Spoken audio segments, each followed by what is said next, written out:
wabarakatuh. Perkenalkan, nama saya Abdul Rohim, bidang studi bahasa Indonesia di SMP Dharma Siswa Tangerang, sekaligus mahasiswa PPG dalam jabatan kategori 1 angkatan 3 tahun 2023.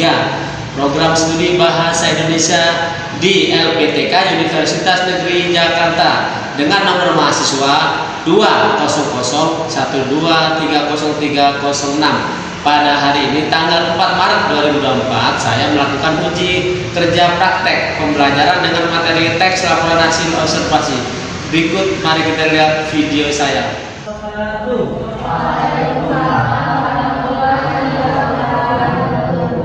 Baik, dalam pertemuan kali ini sebelum pelajaran Bapak mulai, di sini Bapak akan mengasah terlebih dahulu ya, Bapak asal dulu baru mulai. Akbar Rahim, Amal Manuk, Anselmus, Cynthia, Evi Trianti, Esther, Koni Giana Adila, Jonathan Rizky, Putri Nur, Regen Elanga, Salsa Sabrina, Salviza. Ya baik, Bapak mulai sebelum pembelajaran kita mulai hari ini. Untuk memulai pelajaran kita, tolong dipimpin baca doa perwakilan. Sama Regen. Bersiap. Siap. Memulai pembelajaran hari ini, pagi ini kita berdoa bagaimana ya masing-masing berdoa.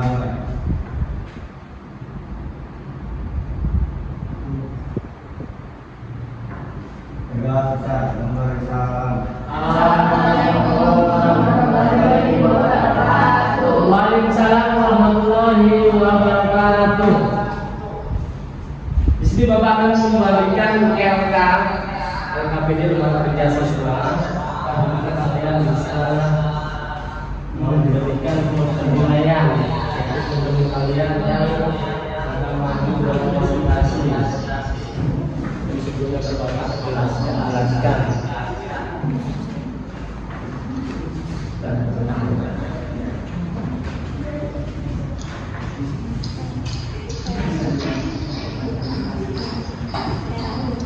Baik, sebelum kita memulai pelajaran tentang teks laporan hasil observasi, di sini Bapak akan mengingatkan kembali pelajaran minggu lalu.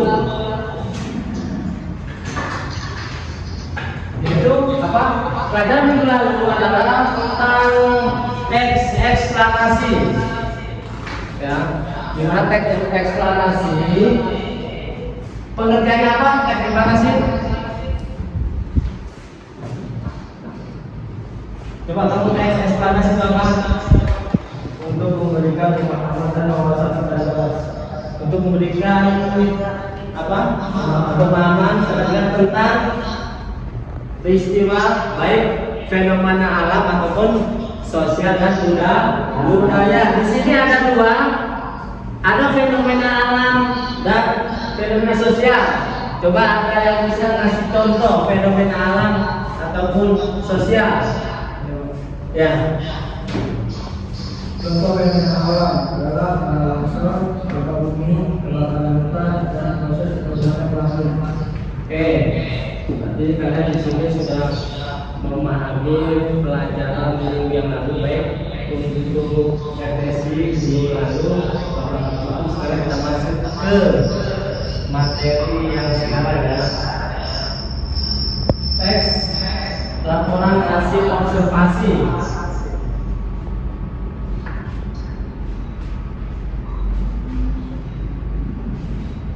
Teks laporan hasil observasi merupakan suatu naskah yang memaparkan hasil pengamatan. Ya. Di sini adalah memaparkan hasil observasi kalian, di mana dalam pemaparan itu kita akan menjelaskan ataupun memberikan tanggapan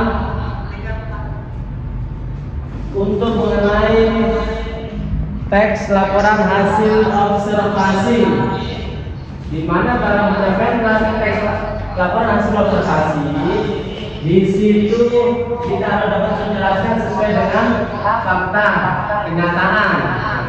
Sebuah teks laporan hasil observasi memuat informasi yang berupa fakta-fakta berdasarkan pengamatan, tidak boleh memuat opini penulis.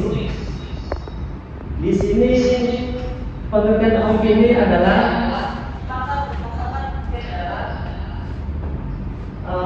opini di sini adalah siapa bisa opini? Pengertian dari opini. Ayo. Memuat opini penulis.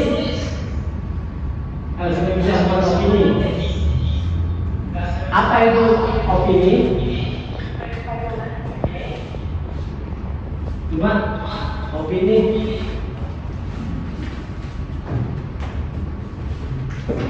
Ya. Ini adalah suatu Ya. ini adalah suatu anggapan seorang pembaca atau penulis berdasarkan temuan teks atau laporan yang telah diberikan. Ya. Dimakan berdasarkan kepercayaan dirinya dan menurut pembaca atau penulis masing-masing. Ya, di sini bahasa sederhananya opini itu adalah pendapat seseorang. Benar, yang namanya pendapat seseorang itu pasti berbeda-beda ya. Pendapat seluruh penulis. Sekarang pengertian teks laporan hasil observasi adalah tulisan posisi penjabaran umum atau melaporkan sesuatu berupa hasil dari pengamatan. Ya, di sini hasil dari pengamatan harus sesuai dengan pengamatan. Berikutnya ciri-ciri teks laporan hasil observasi bersifat objektif atau universal. Ya, yang dimaksud bersifat objektif atau universal di sini harus sesuai kenyataan yang ada dan sesuai dengan pengamatan yang dilakukan, tidak boleh terbentuk ataupun terfokus pada opini atau pendapat seseorang. Kalau pendapat itu bisa berbeda-beda. Kalau kita mengamati berarti kan ada kerangka dan itu harus dilakukan. Objek yang akan dibicarakan atau dibahas adalah objek tunggal. Ingat, objeknya harus tunggal. Pada saat kalian mengamati, objeknya harus satu yang kita pilih, nggak boleh lebih dari satu.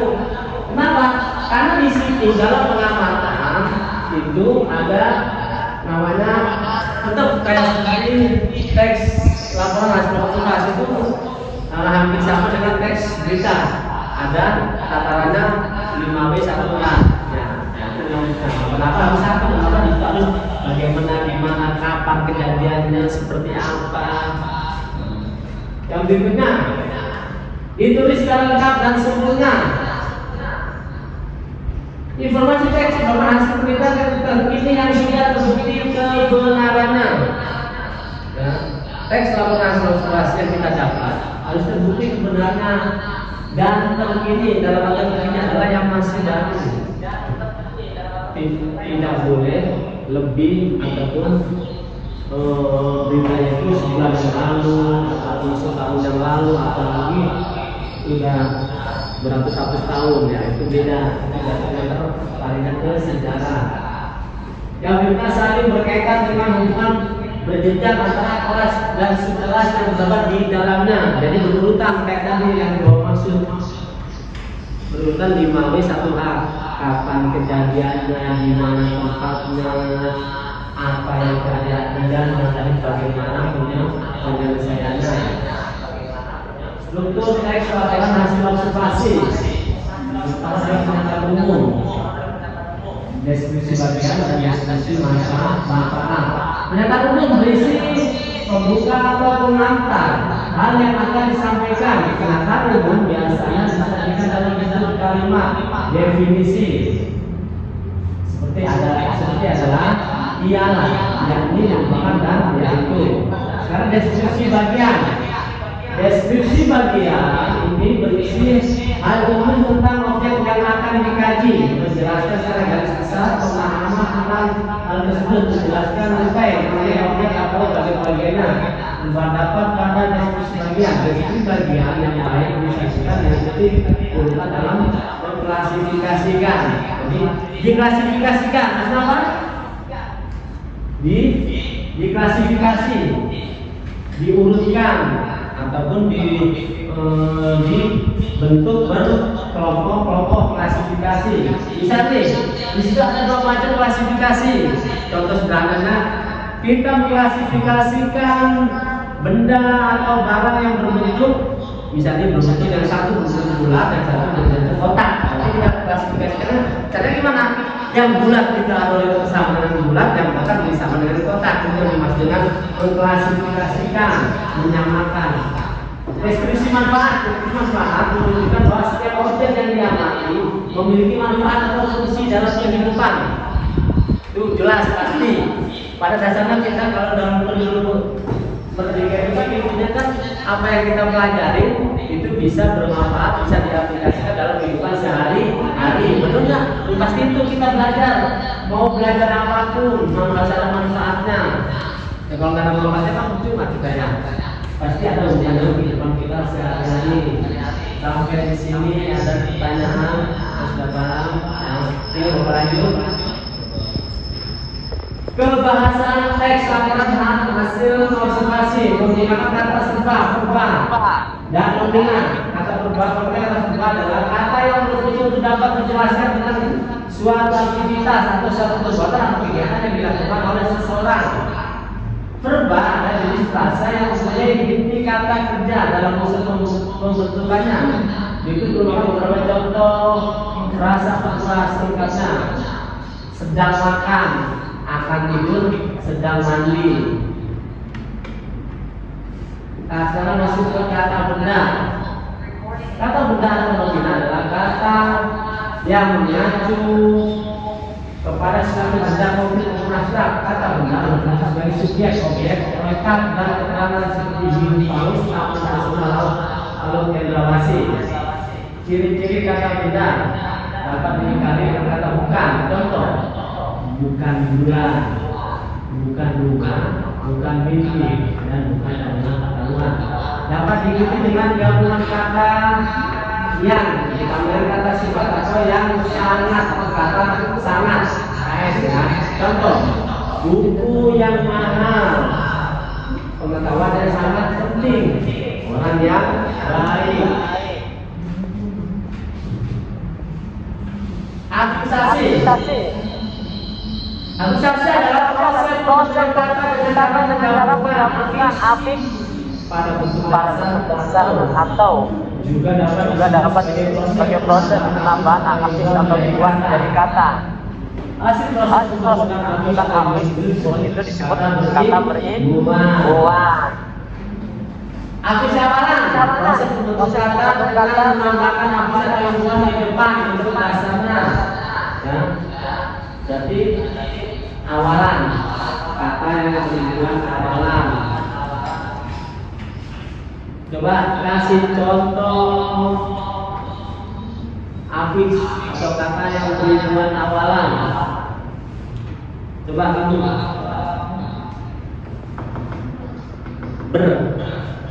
misalnya, Pak, kata maaf Pak, dari awalan benar jadinya bermakna. Coba dari kata dasarnya apa? Kata dasarnya kan awalnya ber, tapi kata dasarnya sama, jadinya bersama. Nah, oke.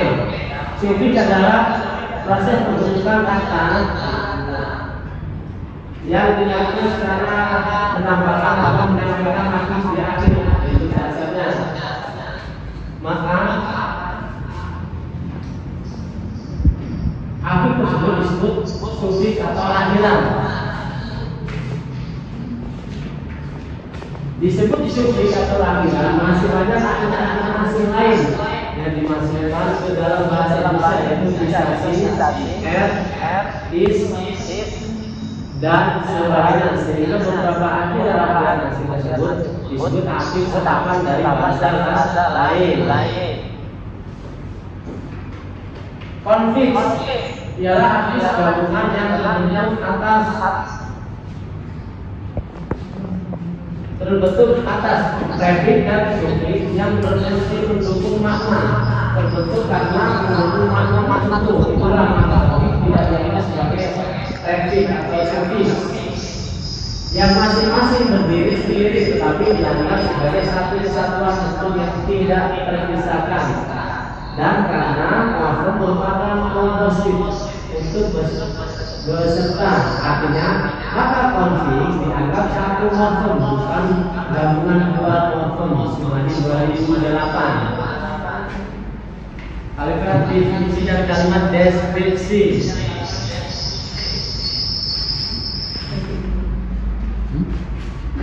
Itu bisa.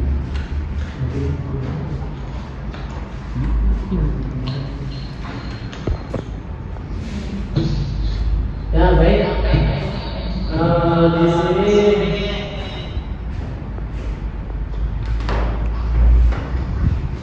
Bapak akan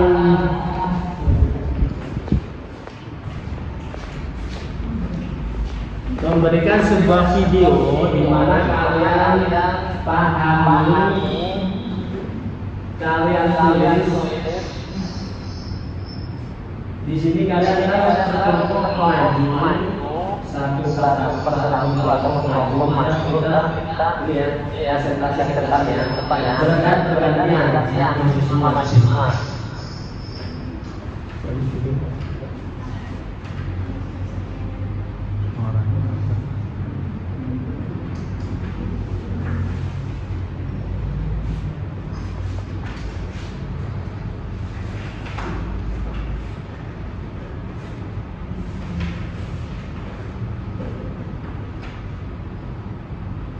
Iya.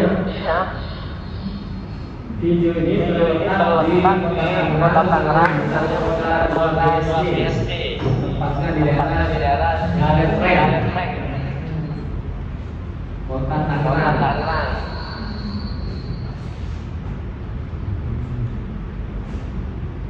Di mana taman kota ini sangat ramai dikunjungi, terutama keluarga ya, karena di sana sebenarnya tempatnya tersapat hutan kota, namanya hutan di dalam kota, ya kan? Jadi kalau kita pikiran namanya hutan kota berarti tempat resapan air untuk daerah Tangerang. Akan tetapi oleh Pemda Tangerang dibuat seindah-indah supaya kita dapat menikmati walaupun hutan, tapi di sini banyak pemandangan, banyak permainan dan jajanan.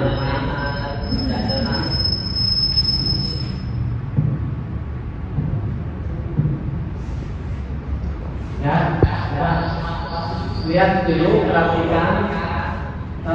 Bapak tanyakan.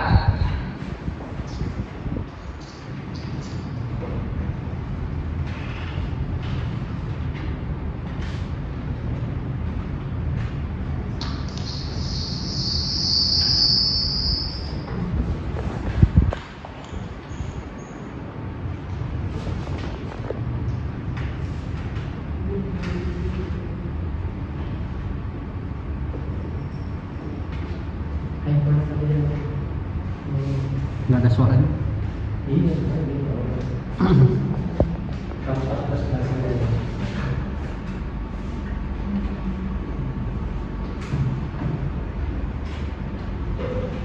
Nggak tahu kenapa itu.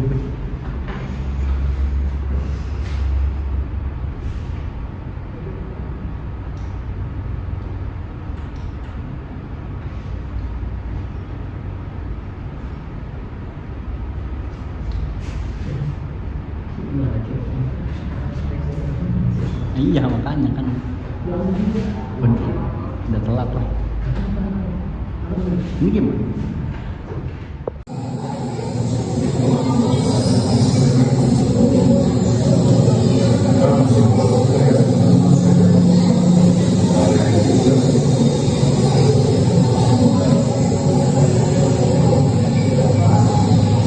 Kalau tadi kita menelusuri pikiran semua, Nah, di depan kita, di depan kita, kalau ke atas itu kalian akan menelusuri hutan kota desa. Nanti kita lihat juga ya kota-kotanya seperti apa. Nah, saat ini aku akan menuju ke danau ya. Jadi ada sungai, ada danau, ada hutan, wah pakai komplit banget buat kalian yang mau wisata. Tidak bukan dan gratis buat tanpa dipungut biaya. Di sini juga kalian bisa mengenai ada beberapa tenda-tenda kan, bukan beberapa juga sih, ini banyak banget yang saya ada pedagang. Bahkan di sini ada atraksi yang bisa dinikmati oleh anak-anak maupun keluarga.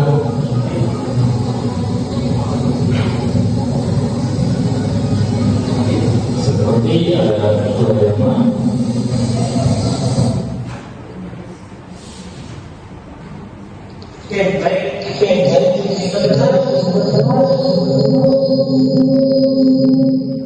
Setelah kalian mengamati video tadi, ya, presentasi kalian coba kalian di atas atau membuat berkelompok presentasi ke depan. Apa sih keistimewaan dari kota kota BSD tadi? Di situ macam-macam ada kelebihannya, ada jenis-jenis apa tadi kali, ada macam-macam orang permainan yang lainnya. Bapak kasih waktu 10 menit, ntar kalian presentasi ke depan terkelompok. Oke. Silakan.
Baik, terima kasih ya. Depan untuk yang pertama, rumah mana dulu?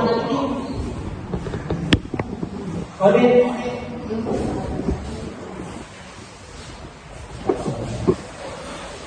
Ayo yang muda.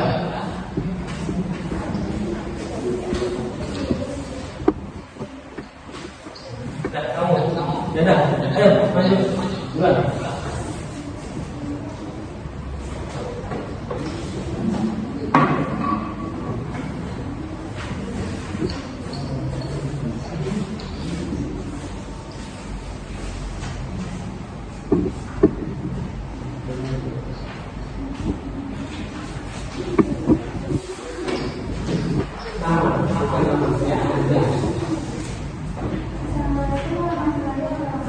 Waalaikumsalam warahmatullahi wabarakatuh.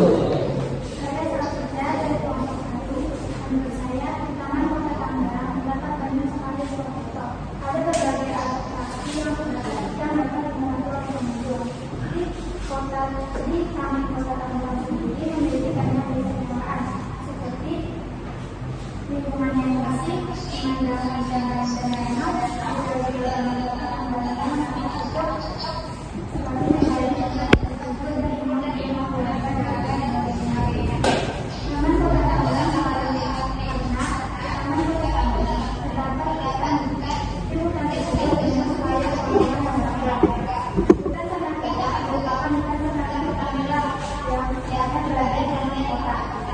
Meskipun berada di kota, hutan Tangerang Kota ini sangat disebut karena lingkungannya yang berbeda banget. Saya dari jalan Waalaikumsalam warahmatullahi wabarakatuh. Ada yang menanggapi kekurangan dan kelebihan? Cukup? Cukup. Ayo kita sana. Kelompok mana lagi?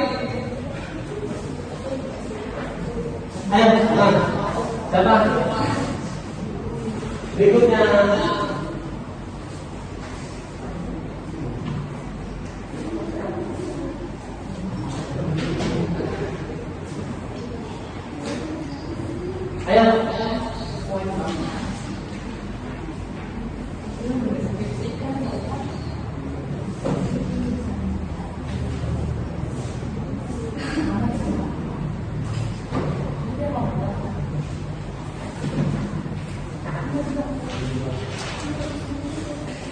Ya baik, kelompok 2 akan mempresentasikan. Assalamualaikum warahmatullahi wabarakatuh. Waalaikumsalam warahmatullahi wabarakatuh. Sebelumnya, perkenalkan nama saya Cynthia Rahman dari kelompok 2. Jadi, poin utama dari Taman Kota Tangerang ini ada banyak tempat persewaan mainan anak-anak seperti mobil-mobilan, beca, skuter, sepeda, dan lain sebagainya. Di sana juga ada kuda loh guys, itu banyak banget. Ada kuda yang disewain buat kita naik di sana. Kita bisa lihat dengan luasa ada danau yang luas dan jembatan. Di sana juga ada makanan kuliner yang khas dari banyaknya daerah di Indonesia. Ada yang jualan mainan anak-anak juga di sana. And last, banyak spot foto pemandangan yang sangat menarik. Wah, seru banget guys. Kalau kita berwisata ke hutan taman kota ini, karena selain bersih, di sana juga asli loh. Sangat istimewa sekali kan? Oke, seri dari saya. Terima kasih. Ya baik, ada tambahan ataupun ada kekurangan ataupun komentar dari kelompok 2. Ya Ibu, baik, terima kasih. Ya, terima kasih untuk kelompok 2. Kita kasih kelompok berapa? Kelompok 3.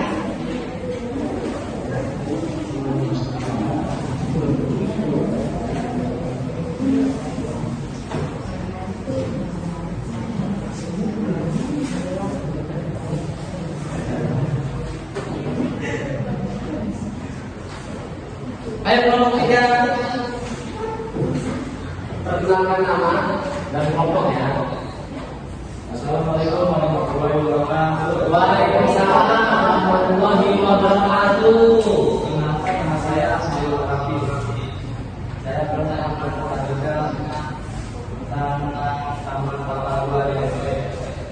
Taman Kota 2 di SMP tidak sekali ini yang indah apa daerahnya. Di sana ada danau dan sekolah foto, kemudian juga banyak sekali mainan dan taman.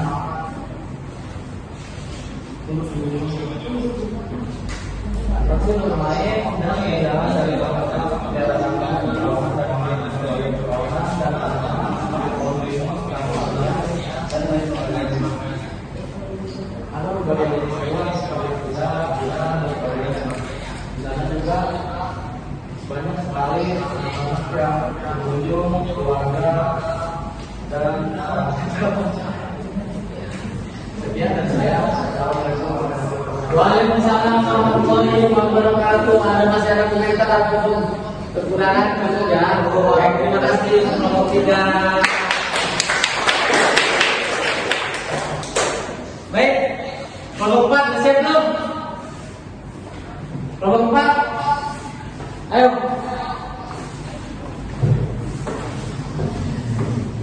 Kelompok 4, ayo.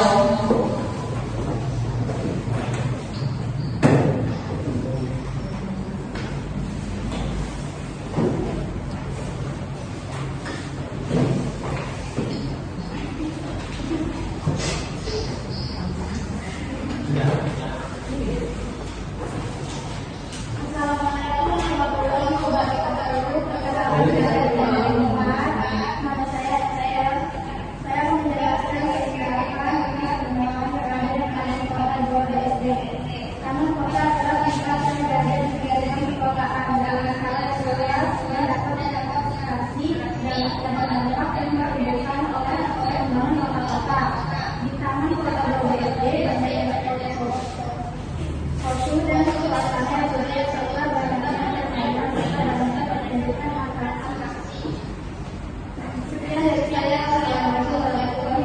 Waalaikumsalam warahmatullahi wabarakatuh.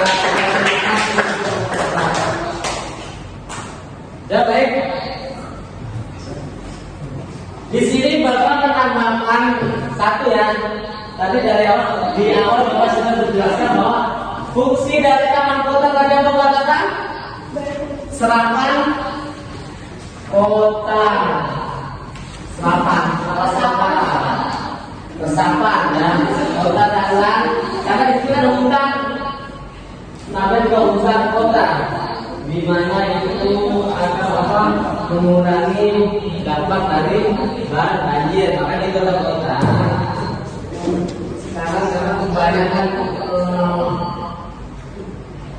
bangunan-bangunan tertentu perlu adanya taman kota, makanya taman kota dibuat untuk menghindari ataupun mengurangi kebanjiran. Baik, untuk pertemuan kali ini Bapak rasa cukup. Nah di sini kamu di RK itu kamu tulis kelompok 1, 2, 3 dan 4 kekurangannya apa? Ya, itu ada RK-nya kamu tuh. Kamu kerjakan. RK. RKPD.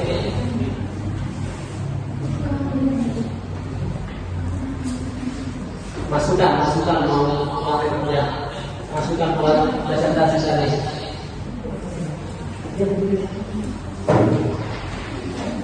Hasil presentasi teman-teman kalian cukup kalian komentari. Bebas komentarnya kita 2 komentar. Pak kelompok mana yang sudah bebas? Karena di situ adalah masing-masing kelompok mempunyai kelebihan dan kekurangan dalam setiap presentasi.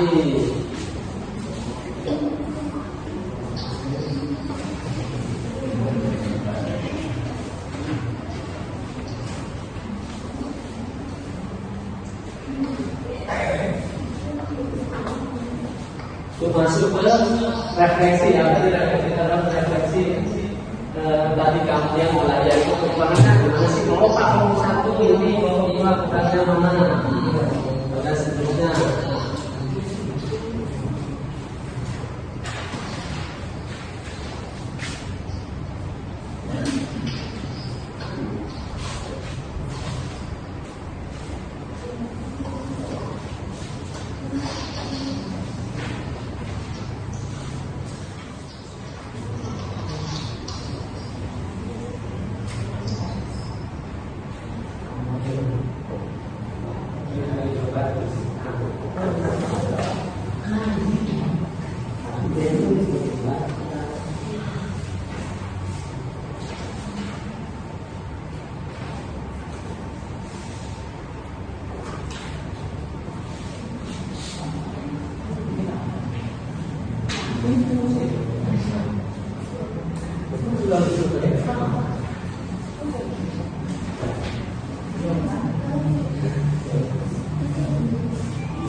Untuk mengakhiri pelajaran kita hari ini,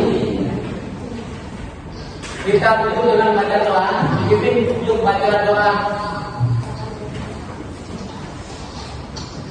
Bismillahirrahmanirrahim.